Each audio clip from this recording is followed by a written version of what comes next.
The cabin lights glowed a soft gold as Amara adjusted her scarf and walked down the aisle. Her hands moved with calm precision, offering water, smiles, and politeness that had become second nature. "Would you like something to drink, ma'am?" she asked gently. Sophie, seated near the window in a designer coat, didn't look up. "Sparkling. Cold," she said flatly, her tone carrying the weight of someone used to being obeyed. Amara nodded, her eyes flickering for only a second before she turned away. The hum of the engines filled the silence between them. Around them, laughter and chatter from other passengers softened the moment, but the air felt heavier near Sophie's seat. When Amara returned, placing the glass carefully on the tray, Sophie's gaze met hers for the first time, sharp, assessing. "You people are always so patient," she murmured, almost smiling. The words hung, neither compliment nor insult, just venom disguised as observation. Amira's fingers tightened around the edge of the tray. "We're trained to be," she replied quietly. Her voice was steady, but her eyes told another story, one of exhaustion hidden beneath grace. Sophie leaned back, pretending to lose interest, yet her smirk lingered. As Amara moved on, a man across the aisle glanced up, sensing the tension without understanding it. He looked away quickly, pretending not to see. That was how it usually went. Silence as shelter. High above the clouds, Amira's reflection shimmered faintly against the cabin window, calm, contained, untouchable. But inside, something small shifted. It wasn't anger yet, just the first tremor of recognition that even in the sky, she was still expected to bow to gravity. The scent of Sophie's perfume filled the air like authority, strong, floral, and impossible to ignore. Amara could feel it before she even reached the seat, that quiet storm of entitlement waiting to be fed. Sophie's glass was already half empty when she spoke again, her voice smooth but sharp. "Excuse me," she said, tilting the glass slightly. "This isn't cold enough." "I asked for cold. Do you understand?" The words were calm, but the edge was deliberate, a blade dipped in courtesy. Amara forced a faint smile. "Yes, ma'am. I'll bring another." Her voice held no tremor, though her pulse did. She turned to walk away, but Sophie's voice followed. "You know, I don't think it's that hard," she added, her tone louder now, catching the attention of a nearby passenger. "It's your job, isn't it?" Amara stopped. She turned back slowly, her eyes soft but steady. "It is, ma'am, and I'm doing it." Her calmness disarmed the room, yet Sophie smirked, mistaking restraint for weakness. "Don't get defensive," Sophie said, leaning back. "You people always do." A man across the aisle shifted uneasily, his newspaper trembling slightly. The silence after that line was heavier than the pressurized air. Amara didn't reply. She simply replaced the glass, this time colder than before, setting it down with deliberate gentleness. Sophie waited for a reaction that never came. Instead, Amara turned and walked away, her uniform crisp, her spine unbent. Inside, though, she felt the weight. The quiet humiliation tucked beneath duty, the fatigue of having to earn basic respect. The perfume lingered long after, mixing with recycled air and unspoken shame.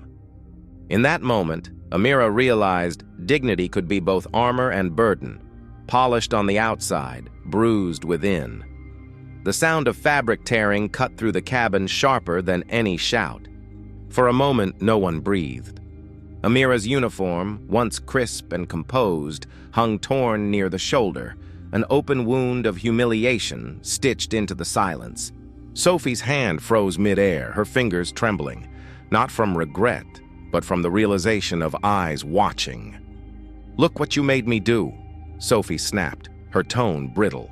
"You grabbed my arm." Amara didn't move. Her voice came low, calm, almost fragile. "I didn't touch you, ma'am." The passengers around them shifted uncomfortably, pretending not to stare, yet their phones began to lift. "You're lying!" Sophie's words cracked, desperation leaking through arrogance. "You people always twist things." Amira's eyes glistened, not from tears, but from the weight of restraint.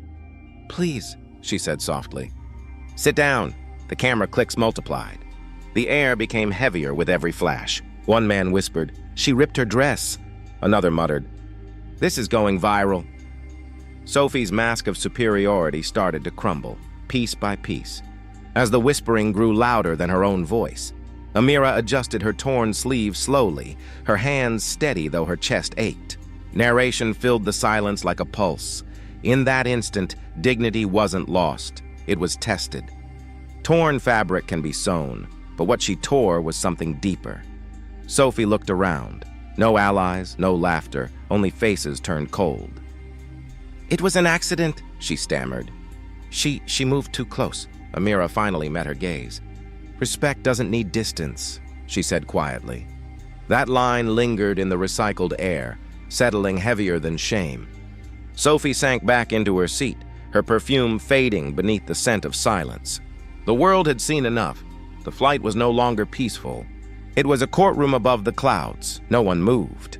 The hum of the engines filled the silence like an accusation. A torn dress, a shaking hand, 1,000 unseen histories hanging in the recycled air. Sophie leaned back, her smirk small and brittle, the kind worn by those who think they've won. Around her, eyes refused to meet hers. The passengers had turned into an audience, frozen, complicit, and afraid of choosing a side. A woman in the third row whispered, "Someone should say something." No one did. Phones kept recording instead. The quiet was a verdict of its own. Amara stood near the aisle, her voice calm, but her silence even louder. "Are you comfortable now, ma'am?" she asked softly. Sophie's smirk faltered. "Don't play the victim," she muttered. "You were rude first." Amara didn't argue. Her stillness became its own power, something Sophie couldn't control. The captain's voice broke through the intercom, polite yet strained. "Cabin crew, please resume your duties." But nothing felt resumed. Everything had shifted. Narration draped over the moment like mist. The silence wasn't weakness, it was witness. It saw every small cruelty, every polite smirk that turned into harm, and it remembered. Sophie reached for her drink again, her hand trembling. The confidence that had filled her earlier was gone. A man across the aisle lowered his phone, his expression uneasy. "You should apologize," he said quietly. Sophie shot him a look, but her face betrayed guilt for the first time. Amara exhaled slowly and turned to walk away. Each step felt heavier yet freer. Her uniform no longer just fabric. It was armor stitched with restraint.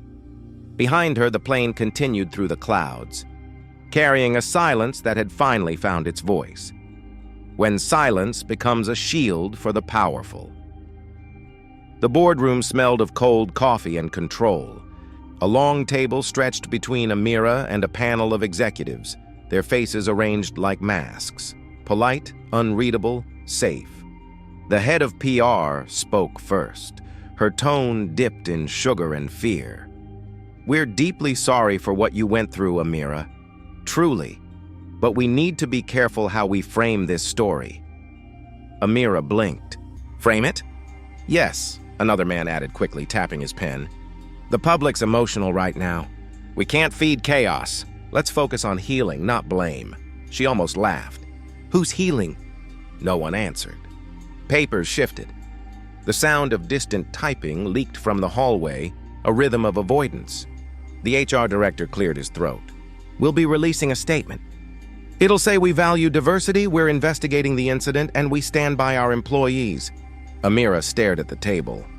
Her reflection stared back, smaller, cracked by the glossy surface. "You're not investigating. You're waiting for people to forget." The PR woman's smile trembled. "That's not fair." Neither was what happened on that plane. Silence. Heavy, uncomfortable. It crawled up the walls into the glass windows and pressed against the skyline beyond. Narration sank in softly. They called it professionalism. She called it quiet cruelty. The world had already seen the video, but truth had no place here, not without permission. One executive finally said, "We can offer you leave, paid, time to reflect." Amara stood, her voice calm but sharp. "Keep your leave. I'm not the one who needs time to reflect." Her chair scraped back, the only sound honest enough to stay. The room didn't argue. The silence, once their weapon, turned on them. The weight of history in one flight attendant's eyes. Amara stood by the narrow window of her apartment, city lights blinking like tired eyes. Her reflection stared back, calm, collected, but beneath it centuries trembled. She touched the bruise on her arm where the woman's ring had cut through fabric, the sting a quiet echo of something older. Her mother's voice came back in fragments. "Be polite no matter what. We don't get to be angry like them." Amara used to nod, thinking strength meant silence. But now, after the flight, that lesson burned like acid. The phone buzzed. A co-worker's voice slipped through, low and nervous. "They're saying the passenger's family has influence. Maybe just let it go." Amira's laugh was small, tired. "Let it go? You saw what she did." "I did, but the company won't back you. You know how it goes." "I know exactly how it goes," Amara said, voice breaking softly. "That's the problem." Silence again, and long, suffocating. Then a whisper, "You okay?" Amara looked out at the city, at people walking free beneath the glow of buildings owned by men like that passenger's father. "I'm fine," she lied. But her reflection knew better. Narration crept in, steady and sharp. Every smile she'd ever forced had been part of a quiet war. Every time she lowered her eyes, the world called it grace. But tonight the grace cracked. A tear slipped down, almost unnoticed. She didn't wipe it. For once, she let it stay. Proof that calm didn't mean unbroken. Down below, a siren wailed, distant but rising, like a reminder that silence never stays silent forever. The calm in her eyes hardened into resolve. Victor Hensley's office smelled of leather, silence, and power, the kind of silence that only money could buy. He sat behind his desk, scrolling through messages from panicked assistants and PR heads. "Containment," they all said. "Minimize exposure." But when the video loaded, everything stopped. The footage showed his daughter, Sophie, her voice raised, her hand tearing through a flight attendant's uniform, her rage spilling like poison. And there, frozen mid-frame, Amara, silent, still, yet commanding more power than Sophie ever could. Victor leaned back. "How bad is it?" he asked, voice low. Across the desk, his lawyer adjusted his tie. "Viral bad. It's everywhere now. Damage control won't erase this. So we pay them off? Not this time. The internet doesn't forget. Neither does conscience." Victor's fingers drummed against the table. He hated that word, conscience. "You're paid to solve problems, not moralize." The lawyer met his eyes. "Then you'll need more than money, sir." A pause. "A long one, the kind that fills a room like smoke." Victor stood, facing the window. The city stretched endlessly, steel, glass, control. But the reflection looking back was older, smaller. "She did this," he murmured. "And yet it feels like I'm the one exposed." Outside, cameras flashed. Protesters chanted Amira's name. Narration settled like dust in the air. The world that once bent to his wealth now stared back with judgment. For the first time, power felt like a mirror, and he couldn't look away. He turned to the lawyer. "Release a statement? Admit what she did. Are you sure?" "No," Victor said softly. "But maybe it's time I start being wrong." The silence that followed felt heavier than guilt itself. Victor sat in the dim glow of his office, the city lights reflecting off the glass walls like 1,000 tiny witnesses. He held the remote, the footage paused mid-frame, Sophie's hand still raised, Amira's eyes steady. For years, he had built empires, controlled narratives, silenced whispers. Tonight, nothing could silence the truth. "Sir, are you sure about this?" His assistant's voice trembled, hesitant. Victor didn't look up. "Do not protect her. Let it play. Every lie, every bribe, every corner we've cut, let it be exposed, but the board, the investors, they will adapt. They always do. But I can't." His voice broke slightly, a crack in years of control. "I can't cover this. Not anymore." The assistant swallowed. "And your daughter?" Victor exhaled slowly. "She has to face it." She has to learn that money doesn't erase actions, that power isn't a shield from morality. A pause filled the room, heavier than any conversation. "What about the press?" the assistant asked. "Release everything.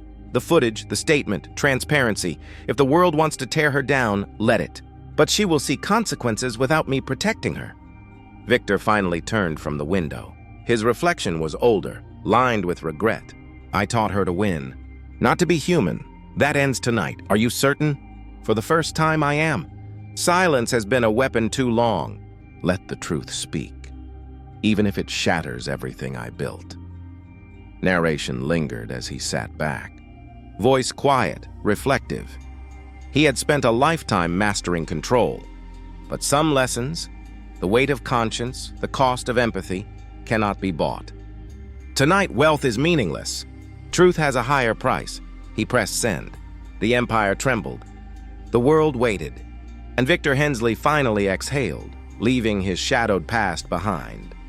The courtroom was tense, the hum of cameras low but constant, capturing every sharp breath, every glance. Sophie sat stiffly, hands folded, her sunglasses hiding the panic that grew behind her carefully maintained mask. Amara entered with slow, measured steps, a quiet authority radiating in her posture. No one spoke, and yet the room thrummed with unspoken expectation. "Miss Hensley, do you understand the charges?" the judge asked, voice even, deliberate. Sophie's hands clenched. I was provoked," she murmured, almost to herself. Amira's eyes met hers, steady, unwavering. "No one provoked you." "You assumed silence meant weakness." A ripple of acknowledgement passed through the courtroom. The lawyers shifted uneasily. Reporters jotted furiously, realizing the weight of her words. The judge leaned forward. "Your behavior has consequences. Do you accept responsibility?" Sophie swallowed, her lips trembling. She stopped. Words failed her. Victor Hensley rose quietly at the back. "I have built fortunes on silence," he said, voice heavy, carrying the weight of years. "But today I break mine.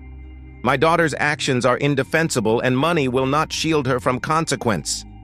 Gasps whispered through the rows. Sophie's shoulders slumped. The first cracks appeared in her composure. The courtroom, once a theater of her privilege, now reflected her isolation. Amira's voice was soft, unassuming, but every word landed with precision. "Some lessons cannot be bought. They must be faced," the judge nodded, delivering the verdict. Community service, airline bans, and public censure. Cameras flashed, yet it was silence that lingered, heavier than any applause, sharper than any condemnation. Narration hovered. In the stillness, truth did what privilege could not. Quiet dignity, restrained and unyielding, dismantled arrogance without raising a voice. Amara exhaled once, a small, resolute nod to herself. Justice, she realized, sometimes breathes rather than shouts. Victor sat forward, fingers clasped tightly on the mahogany desk, his gaze fixed on the floor as if it held the answers he had long avoided. The room smelled faintly of polished wood and stale coffee, the quiet heavy with expectation. Around him, executives and lawyers waited, silent, their pens poised but powerless. "I've protected her for too long," Victor said finally, voice low but cutting through the tension. "I thought money could shield my family. I thought influence could erase wrongs. But silence. Silence is no longer protection. It's complicity." A murmur ran through the room. Sophie, seated at his side, covered her face with trembling hands. The first real cracks in her composure appeared. Victor continued, his tone deliberate. "I've spent decades building empires, believing power could substitute morality. I was wrong. My wealth, my legacy, none of it matters if I fail to own the harm we've done." One lawyer ventured softly, "Victor, are you saying—" "Yes," he cut in gently but firmly. "I am saying that my daughter's actions are indefensible." My silence allowed her arrogance to grow unchecked. Today I step back. I refuse to defend her. Let truth have its course. Let dignity have its due. Sophie's shoulders shook. Her voice choked. "Dad, please!" Victor shook his head slowly. "No, this isn't about excuses. This is about responsibility. For once, justice must breathe where money once suffocated it. The room was still, the weight of confession settling like dust. Cameras outside captured the moment, but it was inside that the real earthquake happened. Decades of unchallenged privilege trembled under a father's voice, quiet yet unyielding. Narration lingered. In that confession, the empire's veneer cracked. Power, once absolute, faltered against simple, undeniable truth. Wealth could no longer buy silence. Only responsibility remained, and it was heavier than gold. Sophie lowered her face further. Victor exhaled, a slow, resigned breath. A man finally seeing the cost of silence, and the impossible weight of human dignity reclaimed. Amara moved through the terminal with a rhythm that had nothing to do with haste. Her luggage rolled quietly behind her, the soft hum of wheels over polished floors matching the steady beat of her own heart. Travelers glanced up, brief flickers of recognition in their eyes, small nods of acknowledgement, but none approached. The cameras had stopped. The hashtags had died down. Yet the memory of what happened remained alive in the subtle gestures of strangers, a mother adjusting her child's seatbelt, a man offering a polite space on the moving walkway, a security officer holding the door a moment longer. A voice murmured behind her, hesitant. "Amara?" She turned, meeting a pair of eyes that carried both apology and admiration. She smiled faintly, a curve not of triumph but of acknowledgement. "Yes," she said softly. Silence followed, respectful and unforced. Her mind drifted, unbidden to months past, the noise of social media, the flash of cameras, the tension in the air, the hand that tore at her dress, the looks of shock, the laughter that wasn't hers. She had walked through it all, holding herself together, refusing to let their power define her worth. And now, walking alone, yet not lonely, she felt that accumulation of endurance settle into quiet dignity. A young man, seated near the gate, watched her pass. He whispered to his companion, "She's different now." No, she wasn't different. The world was. She had been the same all along. Composed, patient, unyielding. Only now others were beginning to see it, slowly, without spectacle. Narration lingered. Time does not erase truth. It waits patient until those who ignored it can no longer. Silence, once a weapon, becomes a witness, and in that quiet justice finally breathes. Amara's steps slowed. She paused, taking a deep breath. The terminal buzzed with ordinary life, yet in that ordinary hum, she finally felt extraordinary peace. Seen, unshaken, whole. Sophie folded the crisp uniforms with mechanical precision, her fingers tracing the seams as if each stitch could stitch back the world she had unraveled. The fluorescent lights of the community hall flickered above, cold and indifferent. Around her, volunteers moved quietly, stacking clothing, handing out food, offering smiles she could not return. The irony pressed against her chest. The girl who had once wielded wealth like armor now measured her power in threads and fabric. Each fold a reminder that status could be stripped as easily as pride. Her father sat in the corner of his penthouse, the muted television casting a pale glow across his face. The boardroom whispers, the polished lawyers, the empire built on his silence, all of it reduced to echoes. He pressed his palm to the glass, staring at the skyline that no longer mirrored invincibility. The silence weighed heavier than any verdict. His daughter's cruelty, his complicity, both replayed endlessly in his mind. No wealth could reclaim what dignity had been stolen. No apology could untear the fabric of shame. Amara's voice cut through the memory like sunlight through a dense morning fog. It wasn't revenge, it was remembrance. Her tone was quiet, yet it filled every empty space with conviction. The words lingered in Sophie's ears, in her father's mind, in the hearts of those who had watched and waited. Amara's composure, built from years of restraint, now resonated beyond the courtroom, beyond viral clips, beyond cameras. Sophie paused, a uniform half folded, and let the silence press against her. Her father exhaled slowly, realizing that empire was never about dominion over others, but the choice to honor or betray humanity. Outside, the city moved on, unaware, yet inside, dignity endured, resilient. In quiet halls, in whispered acknowledgments, in acts of humility, justice finally breathed, not in spectacle but in the measured rhythm of truth remembered.